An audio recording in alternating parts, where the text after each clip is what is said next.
Hello, everyone. Welcome to CXO Spice. CXO Spice is a platform for thought leaders who share their point of view on innovation and explain how to make it happen in real world. I'm your host, Helen Yu. Today's topic is cyber resiliency. Our special guest is Michael Fasulo, Director of Product Management at Commvault. Hello, Michael. Welcome to CXO Spice. How's it going, Helen? It's awesome to see you here. So before we dive into our conversation today, could you introduce yourself and explain your role at Commvault? Sure. Michael Fasulo, Senior Director of PM here. My primary responsibility is security, but I have some close adjacencies with hyperscalers and the core platform. Been fortunate to be here for a very long time, a little past 2 decades. So lots of deep history, got to see kind of how the landscape has changed. So, I feel like that's a big advantage for me as we continue to propel into, cyber resiliency. That's awesome to hear, Michael.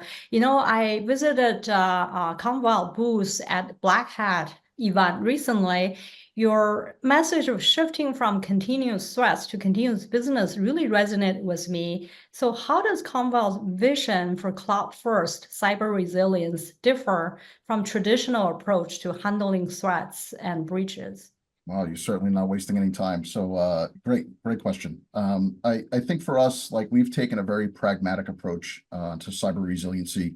And I think the core principles of, building resilient systems found in NIST 800-160, really helps organizations anticipate, withstand, recover, and adapt to, organizational threats. So when we look at, the core capabilities of the platform and understanding threats, really anticipating threats and disasters is, kind of where the journey starts. We have some capabilities, whether it's Appranix, we have risk analysis and security IQ, and I'll talk about these in depth, but, these tools help us quickly allow organizations to, find cloud on-prem workloads that are not protected or maybe not even secured, and provide them with that information so that they can figure out how to, mitigate those risks or just to understand them and figure out, the best path forward. And, outside of anticipating and discovery, when we talk about like withstanding these threats, we take a layered approach. And I think that's, core to what we do as a platform. And, as we expand to the other componentry, it'll kind of make a lot more sense. But, when we think of that layered approach, again, very similar to, our platform philosophies, these principles are all very, understanding where zero trust comes into play. So hardening our solution, the core platform, offering immutability with something like our Air Gap Protect product, all of this kind of remains true to the principles of zero trust, making sure that your data stays safe and it's accessible. And it doesn't just end at data. When we talk about access and management of resources, multi-person authorization, MFA, so all of these kind of layers, help our customers, withstand against all the different types of threats. And then, business recovery and continuity is, always been our name of the game. So I'm sure we'll be talking about a lot of the components like clean room recovery, our any-to-any portability, and then obviously our breadth and depth allows, flexibility and choice. So, I think all those really lead into the adaptability of the platform again, which is crucial. And I think, is severely overlooked based on a lot of the customers that I talk to. So, the flexibility to understand and move between silos without compromise or trade-offs is another crucial aspect of this. So, that philosophy is, holds true to even what we're doing with our partners. So I think those, really round out, our complete vision of cyber resiliency. Well, that's really profound, Michael. I really love you said, right? Keeping the data not only safe, but also accessible. So, having that user accessibility in mind while safeguarding the data, that's so important.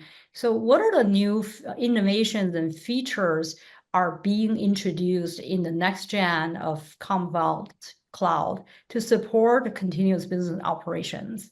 Yeah, so I think I touched on some of them and I'll cover some of them more in depth, but I think clean room recovery for us has been that game changer that, really fit some of the major pain points that we've seen in the market. And what clean room recovery does is it really provides like a safe and isolated environment for people to test recoveries without disrupting, production systems. And I'm sure we'll continue to talk about this particular aspect of the product. But, it really empowers organizations to validate their strategies. And I know that's been hard, and regardless of where you are in your digital transformation journey, and whether you're all cloud, hybrid, or on-prem, this is still a really hard thing to do. So, launching clean room recovery and continue to build upon clean room recovery for other use cases outside of testing, like even forensics and other use cases, is, where we're going to continue to invest. Additionally, we've had a recent acquisition with Appranix, and then as of yesterday, so this is great timing, we made the announcement of Clumio. So I think this continues to further our vision on delivering continuous business. And these cloud native platforms, further our cloud first agenda. Their architectures and capabilities are absolutely impressive, and, certainly strengthen our offering. So, as the landscape continues to evolve, we have answers to these the evolution. And then, probably something that we may not touch upon later as we kind of go through some of the other key aspects. I will toss out that, a couple months ago, we did release PQC support for the product. So post-quantum cryptography. We do have some very sensitive customers that have very long living sensitive data. So, they're concerned about quantum threats and, harvest now, decrypt later. So, we also built that into the platform. So try kind of the wide gambit of things we continue to innovate on. Well, so first of all, congrats on the acquisition. And then that actually a great segue for our next question. How does Commvault's expanded ecosystem of partners and services contribute to its new paradigm for enterprise resilience? Yeah, so the partner ecosystem is and will continue to be crucial for success. We looked at the entire security tool landscape, and we looked at partners that had very unique capabilities that also had a good portion of the market share. So these are the Wiz's, the Palos, the CrowdStrikes. And our goal was to not just build like a one-way integration. We really wanted to build bi-directional integrations that help unify information and the sharing of information, not just across systems, but across teams and different personas, removing a lot of the friction and allowing teams to respond in unison, because we found that that's probably the most difficult part of, incident response. So this sharing of information and, using examples like enriching platforms like SIM and SOAR, putting that information at the fingertips of the security teams, and even providing them with actionability. So allowing security teams to preserve backups, tagging machines inside the Commvault platform is something that we're delivering without having security teams having to go into the Commvault interface or understanding their APIs. And, this information is also helpful for the backup admin, because they have to respond and do things too. So it allows them to kind of hone in that there's potential threats and determine, quickly, how do we get clean recovery points? To the point about services, we're on the cusp of better utilizing the services arms of those companies that I just mentioned that do a really good job of incident response and crisis management. So I think with our ground level technical integrations, that kind of allows the two companies to become familiar with each other's platforms, and then that becomes a linchpin for services integration. So more to come soon. Wow, that's amazing to hear. So Michael, can you explain the significance of the emergent compliance like mandates like DORA, NIS2, and SOCI, and how they impact the cloud-first enterprise landscape? Yeah, so I actually have a very good experience from a compliance mandate standpoint. It's been my observation working with global organizations that they've embraced these mandates, and they understand that, sure, it's hard to get there, but they understand the reason, and to unify them and allow them to improve their risk profile, I think is very attractive, even though they know it's a lot of hard work. So to me, the customer challenge is really the how, right? Like, how do we apply processes and technologies to adhere and remain compliant. So, as a company in the space, we took that challenge head on. We built relationship mappings with, our core capabilities and functions and products to kind of help our user base determine and apply these capabilities so that they can, go through that compliance journey with some degree of confidence that they're going to meet those requirements. As an example, when I think of NIS 2, specific articles like 21 and 23 talk about cyber resiliency. So, providing those direct recommendations to our customers allows them to, have to worry about one less thing to adhere to those standards. And DORA is the same. We have these mappings that allow them to just quickly look them up, and they're like, okay, great, I can go apply these and, have a reasonably high degree of confidence that, if we had an audit or someone came in, we adhere to these things. So that would be, my recommendations directly about those particular EU standards. But, what I've seen, following this the last couple months, US has been a fast follower on a lot of these mandates. So we know it's coming. So, being global, I got to worry about it, all over the place. But at the same time, we know it's going to come to US standards. So a lot of times I get asked, like, from a US company, do I need to worry about these? I would say, from a requirement standpoint, no, but you should adhere to some of these things because it's only a matter of time before they'd have to adhere to it. So, we continually monitor the space because it's always quickly evolving, and we know it's probably only a matter of time before some of those requirements come here. Yeah, I mean, that's well said, Michael. I actually witnessed those compliance mapping at Black Hat event, right? Your team showcased that to me. I was quite impressed. So speaking of that, what strategies does Commvault recommend for businesses to effectively leverage cloud-first resilience as a competitive advantage? Yeah, so I would probably just bubble this up as just test, test, and test. Right. I think, elasticity of the cloud provides the best way to test defenses, incident response, forensics, recoveries, like full stop. Customers, regardless if they're all on-prem, hybrid, or cloud first, should absolutely be using the cloud to, simplify that testing. And, once they validate their desired outcomes, wipe the infrastructure, wipe the services out, and, you can be very cost conscious about, testing those things.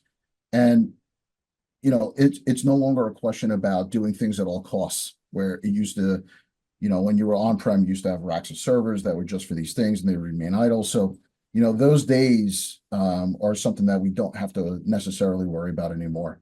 And although that may sound complicated and it does require skills and an understanding of the cloud, customers are constantly looking for easy buttons. So as I mentioned before, clean room recovery is the easy button to simplify all those steps. So customers can confidently start testing, these particular plans with very little, effort and, no impact on production. So it's relatively safe to do that and very cost effective. The other recommendation I would have, along the lines of test is, really leverage platforms that make it simple to rehost, replatform, and refactor your workloads into the cloud. Because getting there is not always easy. And, like I said, I've been here for 20 years, so I probably take for granted that, Commvault has a deep history of doing that work. But nonetheless, I'll call it out as something I would certainly recommend. And, we follow this same type of philosophy when we think about the security tools. It's the shift from best of breed to best of platform. And that seems to be the winning formula. And there's many examples, of that, out in the wild of Wiz. So we're seeing that playing out in the space and adjacent spaces, and it seems to be the winning formula. Well, I love that, right? Test, test, and test. There's automation and shifting from best of breed to best of platform, right? Right on. So speaking of that, how is AI accelerating the need for new approaches to cyber resilience, and what role does Commvault play in that shift? There's always an AI question coming up. Of course. No, all good, all good. So I think I'll attack the AI question from two different vantage points. So I'm under the firm opinion that to stay ahead of AI threats, you need AI. And I'm going to try not to AI wash my response. And if I start to, feel free to stop me. But, I think when I think of AI, I like to go back to some of the roots of machine learning. And I think traditional machine learning still has its place. It excels. It's part of our particular platform. It does a really good job of certain things. So I wouldn't necessarily replace it with, an AI moniker. Otherwise, I think it kind of fits underneath that umbrella. And we'll continue to look at, AI and machine learning where it makes sense. And, I have a lot of philosophies and, I'll drop one here, and that's, right tool, right job. So try not to, force fit anything. If there's a really good tool to use in this particular case, that's the tool we should use. And when I think about AI and ML kind of across the spectrum, specifically, I think, having better anomaly detection, making it more accurate, event filtering and correlation is something that I know lots of SEC teams have a really big problem with, because there's just alerts and events flying in from everywhere, and trying to make sense of 30,000 alerts and, trying to correlate, what is related and what's not related is really difficult. And I think even leveraging like Gen AI, next gen AI to, even provide evidence and outputs of all these things that are happening inside the IR ecosystem is where we can really leverage the key core capabilities of AI to make our lives a lot simple. So I think it's certainly a good enabler when used properly. So I think those are some of the key aspects that I would, leverage AI for, to just make life a lot easier without, completely AI washing everything that we do. So that would be one facet. And then the second one is really, AI applications as a new attack vector. So for us, that's also top of mind.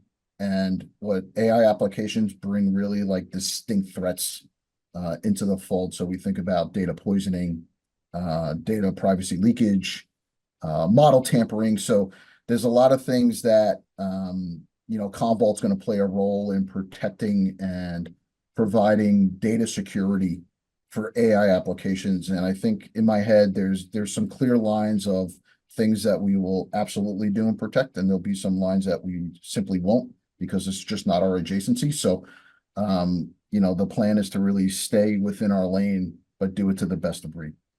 And furthermore, I think in this particular space, at least today, we just did a whole bunch of research. So this space is heavily fragmented, and I think there's an opportunity for us to really help our customers do what we do best, and that's provide cyber resiliency. So, AI applications and AI as a whole, it is certainly in the cards. Mm-hmm. Well, that makes total sense to me, right? Just to leverage your advantage to help customer where you can help the most. So speaking of that, though, what actionable steps can companies take now to transition from reactive threat management to proactive, continuous business resilience? Yeah, I think a lot of folks think they do this, but in practice, they end up being very reactive. Situations like the CrowdStrike thing, I think kind of put a spotlight on this a bit, and thank God that wasn't a cyber thing. But at the same time, it kind of made people question, what are the processes and procedures, and, how do we think about this just as another vector? So, I probably first start by getting into, understanding the risk landscape. And many customers that I talk to, data and infrastructure silos are still like a major problem. And there's been a lot of tools in the space, including ours, that have done, data discovery and classification and infrastructure discovery, and this still continues to be a pretty major problem. So, tools that provide deep discovery and classification across data and infrastructure, I think, is just an essential building block. That I think and closely related to that, often slept on, is user access and permissions, privileged access management and stuff like that. And again, across data and infrastructure, too often we see sensitive data that they didn't know was out there. It's fully permissioned, it's not encrypted, there's public access to buckets. And despite all of the yearly training that all of our companies force us to do, all of the smart defaults and forced functions that our cloud providers are trying to enable, we're still seeing that there's gaps. So tools that really kind of discover these things and provide remediation is super important.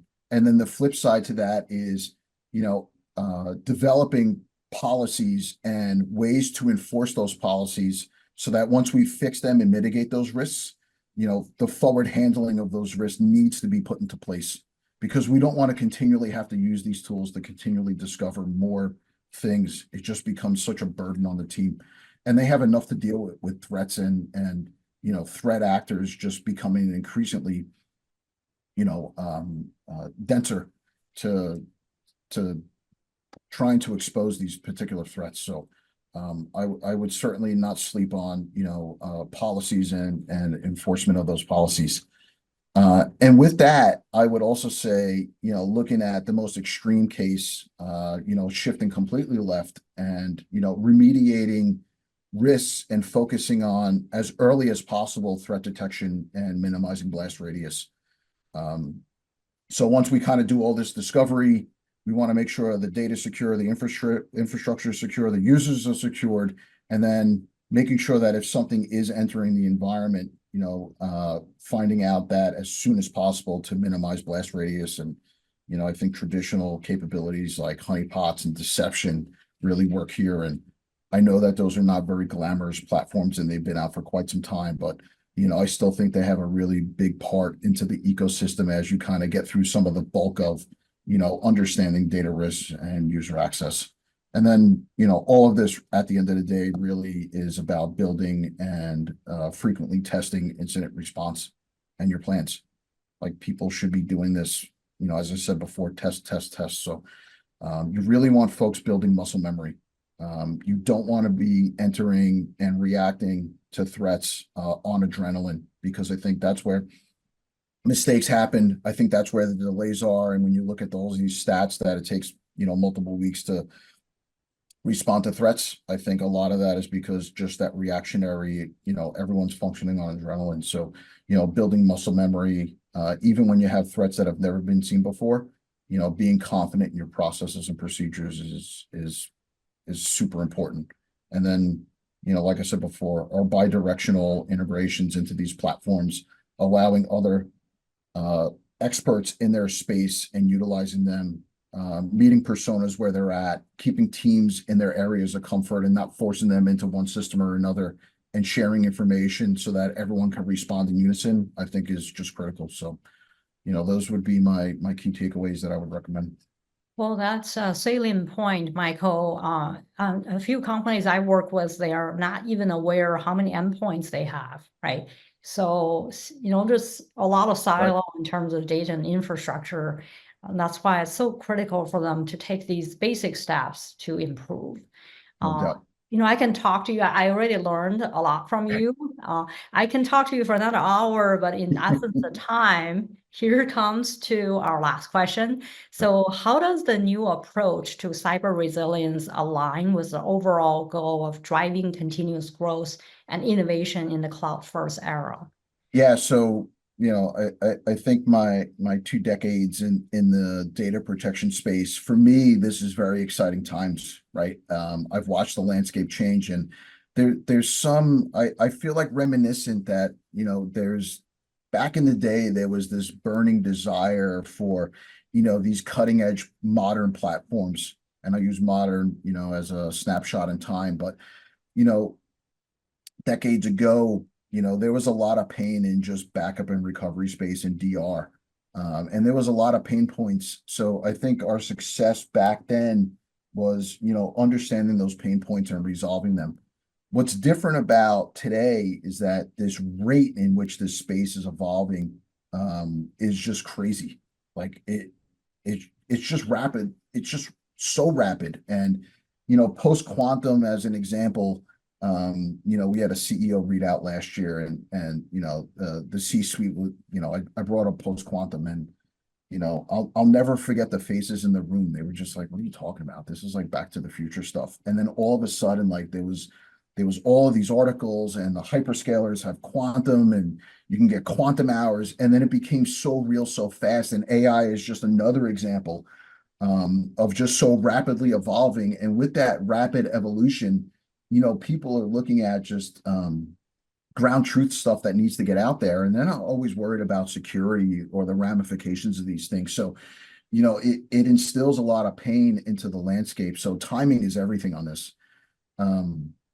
And then what makes it more difficult for, customers and even partners is, these spaces become super crowded, and then there's pockets of consolidation, there's pockets of fragmentation, and customers really struggle with navigating those waters between tools and regulations and standards and who to partner with. And do the tools that I'm buying today, do they have partnerships and integrations with these other tools? So, for us, we look at it as an opportunity to provide that easy button. So some of the capabilities I talked about today, you can clearly see that for us, it's, building and designing and providing that easy button for them to kind of remove that friction from, what I would say is just pure chaos, right? The landscape to me is pure chaos. So, I look at it from that standpoint. And then if you look at, we talked just briefly about Appranix. We talked about, the acquisition of Clumio.